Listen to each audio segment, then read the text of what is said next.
Hello students, today we are going to discuss about lines and angles, which is of class 9th topic. So first, what is a line? Line is nothing but a breadthless length. A breadthless length is called as a line. Okay, so it is not having any end points. So for example, if you see this line which is not having any ends, A and B are not having any end, so this is called as a line. Okay, now let us discuss about ray. A ray is nothing but which is having only one end point. So a ray is having only one end point and the other one is not ending point. And next we will have line segment. Line segment is nothing but which is having two end points. So I can write this as AB. AB is nothing but which is having two end points. So in this line is a singular form, whereas lines is plural form. Okay, lines are of two types. One is intersecting lines. Intersecting lines, which are nothing but they will be intersecting at one point. They are intersecting at one point, they are called as intersecting lines. And the second type are parallel lines. Parallel lines. These parallel lines are nothing but which are having no intersecting points, at the same time these parallel lines will have same perpendicular distance throughout. Okay, perpendicular distance will be same between those two. Okay, for example, we can take an example of railway track which are parallel.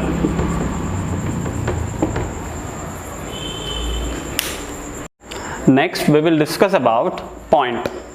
A point is nothing but which is a dot which has no dimensions. So this is a point, this point is not having any dimensions.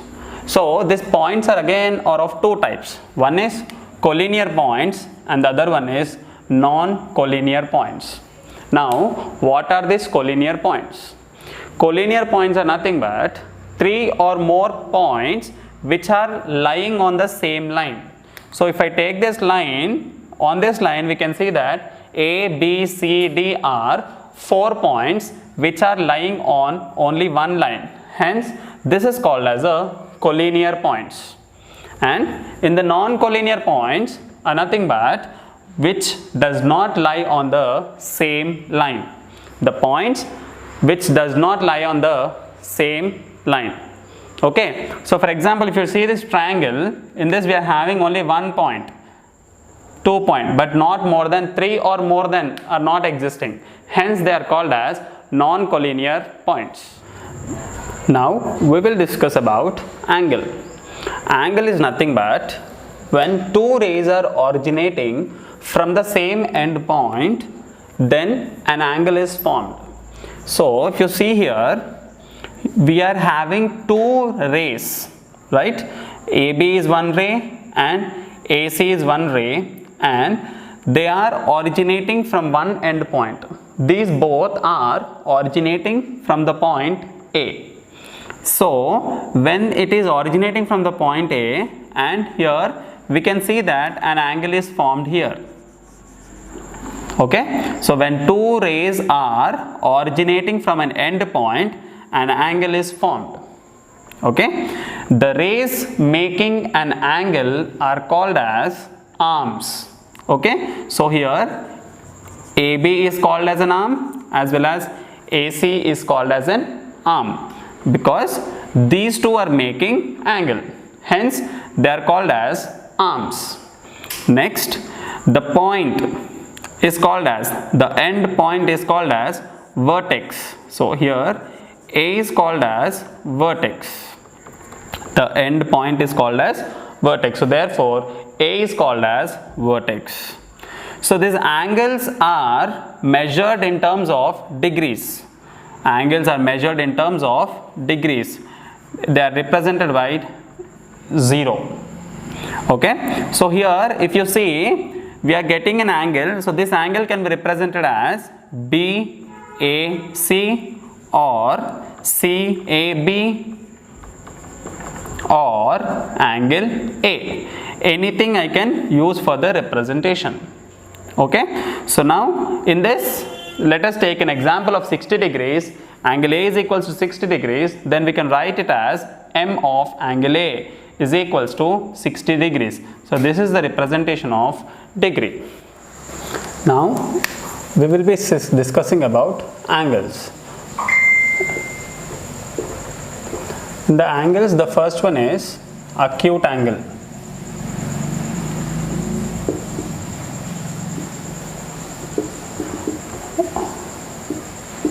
So acute angle is nothing but an angle which measures greater than 0 less than 90 is called as an acute angle.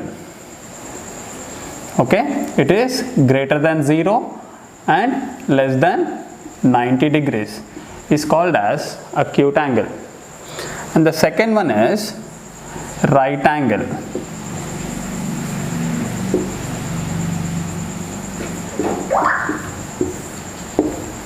So if an angle is equals to 90 degrees, then it is called as right angle. So in the right angle, exactly the angle will be 90 degrees. Exactly the angle will be 90 degrees. Then the third one is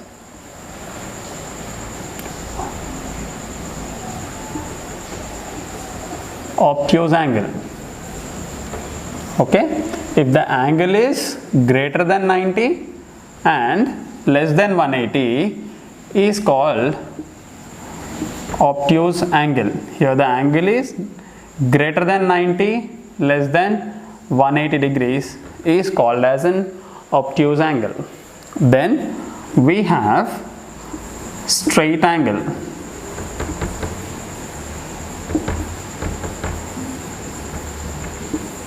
If the angle measures 180 degrees, then it is called as straight angle.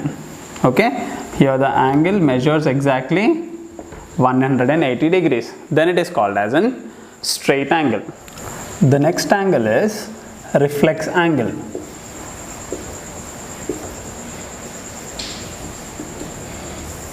So reflex angle is nothing but greater than 180 and less than 360 degrees is called as an reflex angle. So this is the outer part is called as reflex angle. So you can find out that by 360 complete angle minus theta. Next we will be seeing complementary angles. Complementary angles. So what are these complementary angles?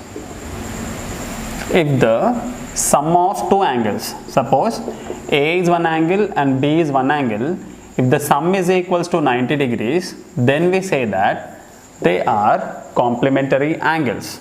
For example, angle A is equals to 30 degrees. Okay, then what is angle B to satisfy complementary angles? To make them complementary. So what should be B? We know that angle A plus angle B is equals to 90 degrees because they are complementary angles. So angle A is 30 plus B will equals to 90. So angle B is equals to 90 minus 30, B is equals to 60 degrees. So now 30 degrees and 60 degrees sum is equals to 90, hence these two are called as complementary angles. Then we will see what are supplementary angles.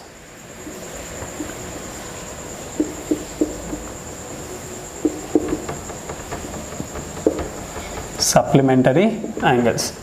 If the sum of the two angles is 180 degrees, then they are called as supplementary angles. Okay, for example, I have an angle A as 60 degrees and I have to find out angle B, and then given condition is A and B are supplementary.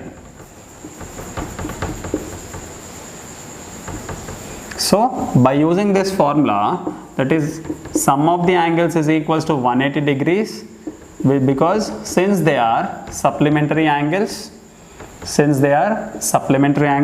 so 60 plus B is equals to 180 degrees. So B is equals to 180 degrees minus 60 degrees, angle B is equals to 120 degrees. So therefore 60 degrees and 120 degrees are supplementary angles.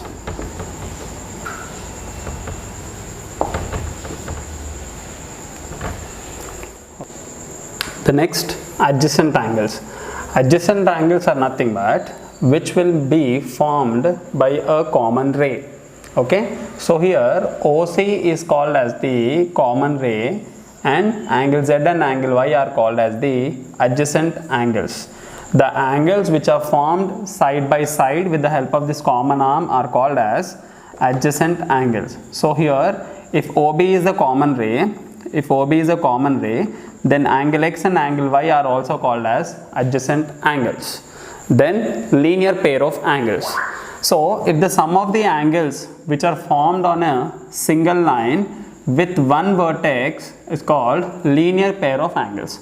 So if you take an example, so here we are getting, let us consider this point as O. So here on a single line we are having one vertex, right?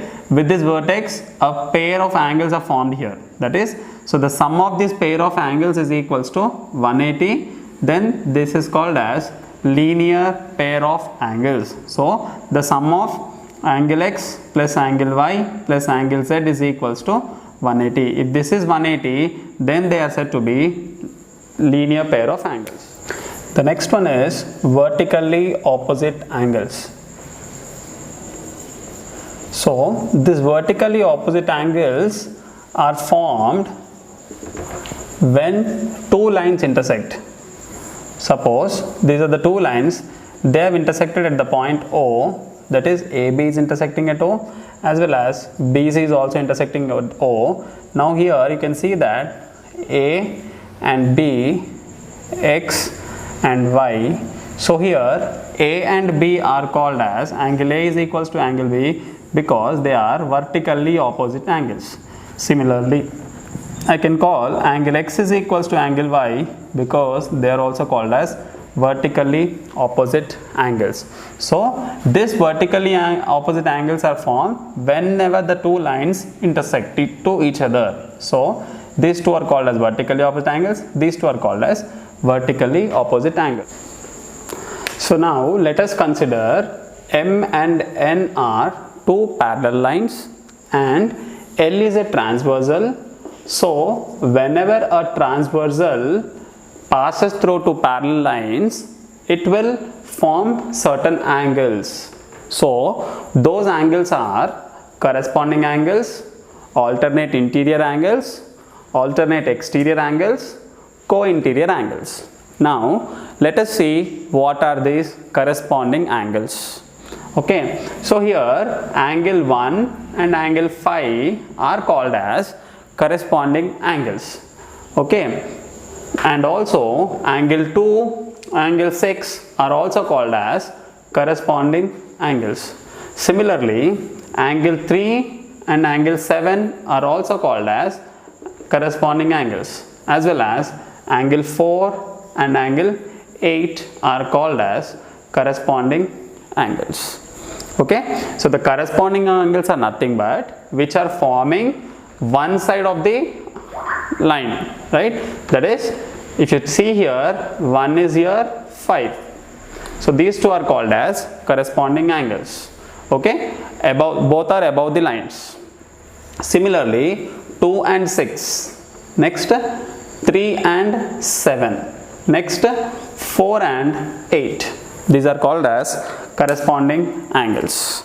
Next, alternate interior angles. So alternate interior angles are nothing but, interior is nothing but between these two lines. Okay, so alternate, that means the one side of this transversals. For example, 3 and 6 are called as alternate interior angles. Similarly, 4 and 5 are also called as alternate interior angles because they are forming alternatively to this transversal line. So angle 4 and angle 5 are also called as alternate interior angles. Now let us see what are these alternate exterior angles. Exterior angles are nothing but which are out of this. Okay, so hence here angle 1 and angle 8. So this is the transversal. For this transversal, angle 1 and angle 8 are called as alternate exterior angles. And for this side, 2 and 7 are also called as alternate exterior angles. Now the last one are co-interior angles. So what are these co-interior angles? So angles which are formed on the one side of the transversal are called as co-interior angles. For example, 3 and 5 are called as co-interior angles. Similarly, 4 and 6 are also called as co-interior angles. Okay, so the sum of these angles, the sum of the co-interior angles will be always equals to 180 degrees. So angle 3 and angle 5 will make an angle of 180 degrees. Similarly, angle 4 and angle 6 is equals to 180 degrees. So these are the different type of angles formed when two lines are intersected by a transversal.